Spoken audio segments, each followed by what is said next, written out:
നമസ്കാരം. ASHA shorts travel മെമ്മറീസിലേക്ക് സ്വാഗതം. നമ്മളുടെ ആഘോഷങ്ങളിലെല്ലാം ഒഴിവാക്കാൻ പറ്റാത്ത ഒരു കൂട്ടരാണ് മൃഗങ്ങൾ. ആനകളാകട്ടെ, ഒട്ടകങ്ങളാകട്ടെ, കുതിരകളാകട്ടെ, ഇന്ത്യയുടെ എല്ലാവിധ ആഘോഷ പരിപാടികളിലും പങ്കെടുക്കുന്നു. ഈ മൃഗങ്ങളെ നമ്മൾ മനുഷ്യർ എങ്ങനെ ആഘോഷത്തിൽ പങ്കെടുക്കുന്നോ അതുപോലെ തന്നെ സർവാഭരണ വിഭൂഷിതരാക്കി ഒരുക്കി ഇറക്കിയാണ് ആഘോഷങ്ങളിൽ പങ്കെടുപ്പിക്കുക. ഇങ്ങനെയുള്ള ആഘോഷത്തിൽ പങ്കെടുത്ത സർവാഭരണ വിഭൂഷിതയായ ആനയെ പറ്റിയാണ് ഇന്ന് സംസാരിക്കുന്നത്. വീഡിയോ കാണുന്നവർ ലൈക്ക് ചെയ്യാനും സബ്സ്ക്രൈബ് ചെയ്യാനും അതോടൊപ്പം ഹൈപ്പ് ബട്ടൺ പ്രസ് ചെയ്യുവാനും ഓർമ്മപ്പെടുത്തുന്നു. ദക്ഷിണേന്ത്യയിൽ എല്ലാവിധ ആഘോഷങ്ങളിലും പ്രത്യേകിച്ചും അമ്പലങ്ങളിലെ ഉത്സവങ്ങളിൽ പങ്കെടുപ്പിക്കുന്ന ഒഴിവാക്കാൻ പറ്റാത്ത മൃഗമാണ് ആന. ഈ ആന സർവാഭരണ വിഭൂഷിതയായിട്ടാണ് ആഘോഷങ്ങളിൽ പങ്കെടുക്കുക. സർവാഭരണ വിഭൂഷിതയായ ആനയെ ഇവിടെ കാണാം. നെറ്റിപ്പട്ടം ചൂടി മുത്തുകുടയും ചുമലിൽ ഏന്തി നിൽക്കുന്ന ആന. ഈ ആനയുടെ വേഷവിധാനങ്ങളെ പറ്റിയാണ് ഇന്നത്തെ സംസാരം.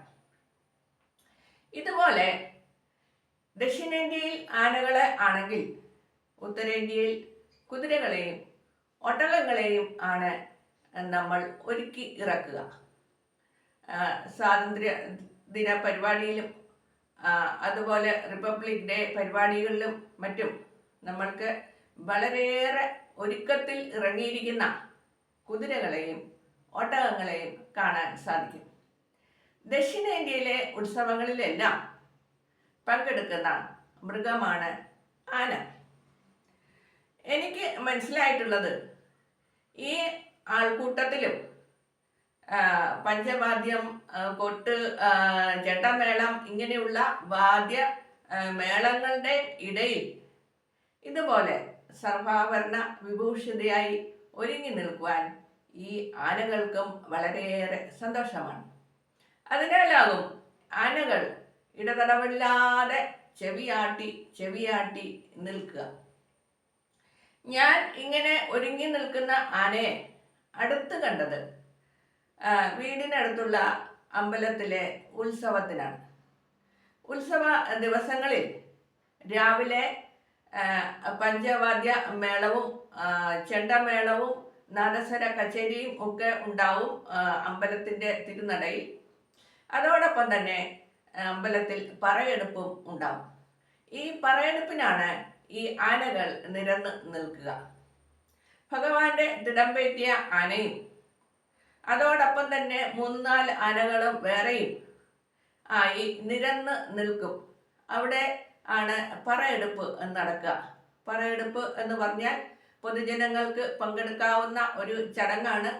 അവിടെ നെല്ല് വെച്ചിട്ടുണ്ടാകും.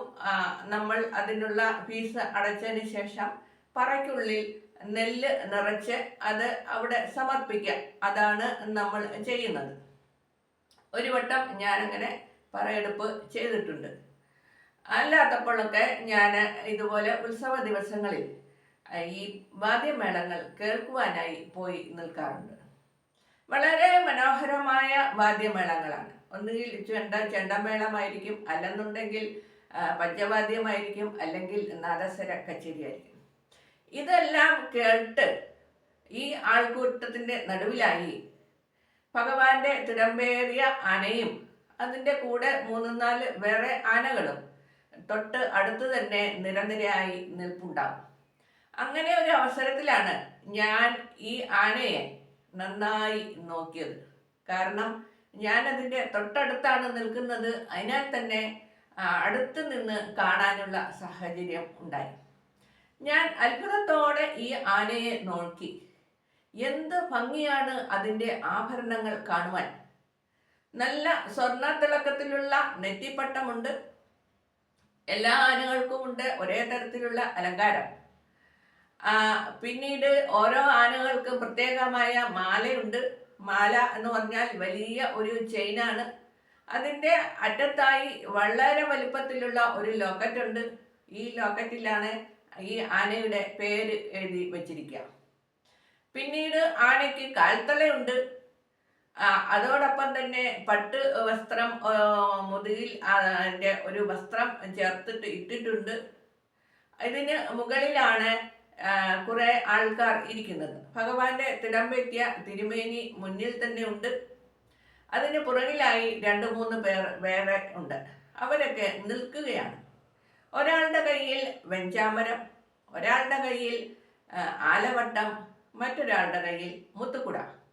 ഇവർ 3 പേരും പുറകിൽ നിൽക്കുകയാണ് ചെയ്യുക. വെഞ്ചാമരം എന്ന് പറയുന്നത് നല്ല വെണ്മയുള്ള, നല്ല വെളുത്ത നിറത്തിലുള്ള ഏതോ ഒരു മൃഗത്തിൻ്റെ രോമമാണ്. വളരെ നീളത്തിലുള്ള രോമം. അങ്ങനെയുള്ള രോമം തന്നെ വെച്ചിട്ടുള്ള ഒരു വിശറിയാണ് അത്. അത് ഒരു 2 കൈകളിലുമായി 2 എണ്ണം ഉണ്ടാവും. അതിന് പുറകിൽ നിൽക്കുന്ന ആൾക്ക് വെഞ്ചാമരത്തിൻ്റെ പുറകിൽ നിൽക്കുന്ന ആൾക്ക് ആലവട്ടമാണ്. ആലവട്ടം എന്ന് പറയുന്നത് മയിൽപ്പീലികൾ വട്ടത്തിൽ വെച്ചുണ്ടാക്കിയ ഒരു വിശറിയാണ്. വളരെ നീളമുള്ള, വളരെ വലിപ്പമുള്ള, ഭംഗിയുള്ള മയിൽപ്പീലികൾ അടുക്കി അടുക്കി വെച്ച് വളരെ വട്ടത്തിൽ, വലിയ വട്ടത്തിൽ ഉണ്ടാക്കിയിരിക്കുന്ന ഒരു വിശറി. ഇതും 2 എണ്ണമുണ്ട്. 2 കൈയിലും ഇയാൾ ഇത് പിടിച്ചിരിക്കും. അതിന് പുറകിലുള്ളത് മുത്തുക്കുടയാണ്. മുത്തുക്കുട വളരെ ഭംഗിയാണ് കാണാൻ. ഇവിടെ കാണാം ഒരു മുത്തുക്കുടയുടെ സിമ്പലാണ് അത്. മുത്തുക്കുട പല തരത്തിലും പല നിറത്തിലുമുണ്ട്. മുത്തുക്കുടകളുടെ ഒരു ആഘോഷമാണ് തൃശ്ശൂർ പൂരം, കുടമാറ്റം. തൃശ്ശൂർ പൂരത്തിലെ കുടമാറ്റം എന്ന് പറയുന്നത് പല തരത്തിലും പല വിധത്തിലുമുള്ള മുത്തുക്കുടകൾ മാറി മാറി കാണിക്കുകയാണ് ചെയ്യുക. അപ്പം ആ കുടയുടെ നല്ല ഭംഗിയുള്ള വെൽവെറ്റ് നിറത്തിലുള്ള കുടയുടെ മുകൾ വശവും അതിന് അലുക്കലുക്കായി തൂങ്ങിക്കിടക്കുന്ന പളുങ്ക് മണികൾ പോലെയുള്ള അലങ്കാരങ്ങളും വളരെയേറെ ഭംഗിയാണ് കാണുവാൻ. ഈ നിൽക്കുന്ന 3 പേരും ആനപ്പുറത്ത് നിൽക്കുകയാണ് ചെയ്യുക. ആനപ്പുറത്ത് നിൽക്കുക എന്ന് പറയുന്നത് വളരെയേറെ കഷ്ടപ്പാടുള്ള ജോലിയാണ്. നല്ല എക്സ്പീരിയൻസ്, നല്ല പരിചയം വേണം അങ്ങനെ നിൽക്കുവാൻ വേണ്ടി. അപ്പോൾ മേളത്തിന് അനുസരിച്ച് മുന്നിൽ മേളം നടക്കുന്നുണ്ട്. മേളത്തിൻ്റെ താളവാദ്യം അനുസരിച്ച് ചില സമയങ്ങളിൽ ഈ മുത്തുക്കുട ഉയർത്തുകയും അതോടൊപ്പം തന്നെ ആലവട്ടവും വെഞ്ചാമരവും ഉയർത്തി കാണിച്ച് വീശുകയും ചെയ്യും ഈ പുറകിൽ നിൽക്കുന്ന 3 പേര്. മുന്നിൽ ഇരിക്കുന്ന തിരുമേനിയുടെ കയ്യിലാണ് ഭഗവാന്റെ തിടമ്പ്. ഭഗവാന്റെ തിടമ്പ് പിടിച്ച് തിരുമേനി അവിടെ ഇരിക്കുകയേ ഉള്ളൂ. ഞാൻ വളരെ അത്ഭുതത്തോടെ ഇത് നോക്കി നിന്നു. മറ്റുള്ളതൊന്നും ഞാൻ ശ്രദ്ധിച്ചില്ല. വളരെയേറെ അത്ഭുതത്തോടെ കണ്ണുമിഴിച്ച് ഞാൻ ഇതിൻ്റെ അലങ്കാരങ്ങളൊക്കെ നോക്കി നിന്നു വളരെയധികം നേരം. അപ്പോൾ ഞാൻ പരിസരം മറന്ന് നോക്കി നിൽക്കുകയായിരുന്നു. ഇത് ആനപ്പുറത്തിരുന്ന തിരുമേനി കാണുന്നുണ്ടായിരുന്നു. തിരുമേനിക്ക് എന്നെ പരിചയമുണ്ട്. ഞാൻ എപ്പോഴും അമ്പലത്തിൽ തൊഴാൻ ചെല്ലുന്നതാണ്. അതിനാൽ തന്നെ എൻ്റെ കണ്ണുമിഴിച്ചുള്ള അത്ഭുതത്തോടെയുള്ള നോട്ടം കണ്ടിട്ടാകും എന്തോ തിരുമേനി എന്നെ തന്നെ നോക്കി ഇരിക്കുകയായിരുന്നു. ഞാനത് ശ്രദ്ധിച്ചില്ല. വളരെയേറെ സമയം കഴിഞ്ഞിട്ടാണ് ഞാൻ ആനയുടെ മേലിൽ നിന്നുള്ള നോട്ടം മാറ്റി പുറത്തു നിൽക്കുന്ന ആൾക്കാരെ ശ്രദ്ധിച്ചത്. അപ്പോഴാണ് ഞാൻ കാണുന്നത് മുകളിൽ തിടമ്പും പിടിച്ചിരിക്കുന്ന തിരുമേനി എന്നെ തന്നെ നോക്കി ഇരിക്കുന്നു. എന്തോ വളരെ ജാള്യത എനിക്ക് അന്നേരം ഉണ്ടായി. പെട്ടെന്ന് തന്നെ ഞാൻ അവിടെ നിന്ന് തിരിഞ്ഞ് മാറി നടന്നു. വീണ്ടും കാണാം അടുത്ത വിശേഷവുമായി. നമസ്കാരം.